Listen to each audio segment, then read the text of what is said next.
Cine va ieși în arenă dacă circul din capitală își va deschide ușile? Se întreabă artiștii de circ din Moldova. Majoritatea dintre ei au fost nevoiți să-și caute de lucru în alte țări și revin acasă doar în turnee. Ba mai mult, la noi nu există o școală pentru acest gen de artă, iar pentru a pregăti o nouă generație de artiști e nevoie de cel puțin 5 ani.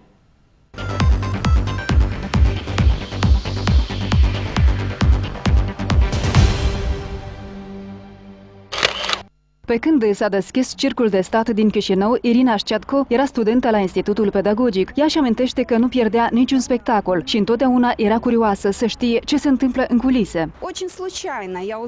Întâmplător am aflat că are loc selecția pentru un nou colectiv. Eu am nimerit în acest grup în calitate de balerină. Participam la fiecare reprezentație. Noi, artiștii de balet, ieșeam în arenă printre reprezentațiile artistice.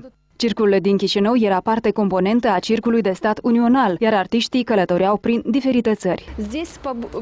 Aici veneau cei mai buni artiști din Uniunea Sovietică. Cu Oleg Popov chiar ne-am salutat în arenă. Circul din Moldova era considerat cel mai bun din URSS pentru că avea un edificiu nou. Mulți artiști visau să ajungă să lucreze în circul nostru. Irina activează de mai mulți ani la Circul din Kazahstan, dar mereu se află în turnee prin China.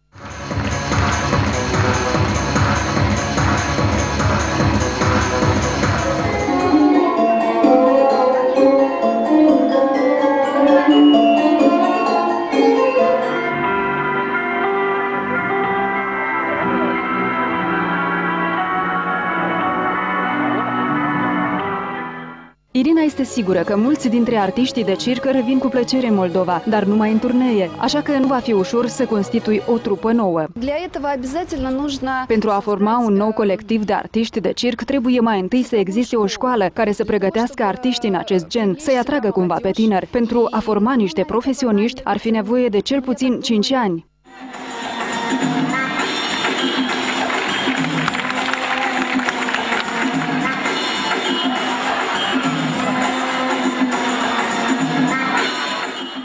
La renașterea circului moldovenesc ar putea contribui doar artiști din dinastiile existente, precum este, de exemplu, Dmitri, fiul Irinei Șceatco. El a ieșit pentru prima dată în scenă la 4 ani. Mai exact, mama lui l-a adus în valiză. În carnetul său de muncă, deschis la 13 ani, a fost înregistrată profesia de jonglor.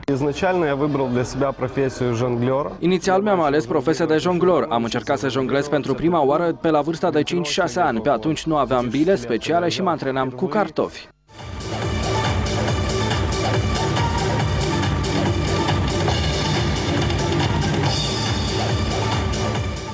Dmitri s-a format în calitate de artist de circ în Kazahstan, iar regia a studiat-o în Moldova. A fost cu părinții în mai multe turnee. După ce a revenit acasă, împreună cu prietenii, a constituit un studiu de creație privat. Noi încercăm să facem diferite lucruri ce ar putea fi interesant și neobișnuit. Avem câteva oferte un pic ieșite din comun, toate sunt legate de cereri în căsătorie mai originale. Artiștii sunt optimiști și speră că circul de la Chișinău va renaște din cenușă. Fie ca această întâlnire să nu fie ultima și să devină o prietenie. Fie ca niciunul dintre noi să nu uite că circul își iubește spectatorii și îi așteaptă. Pe curând ne revedem la circul nostru. Potrivit ministrului culturii Boris Focșa, circul din Chișinău va fi redeschis la sfârșitul acestui an.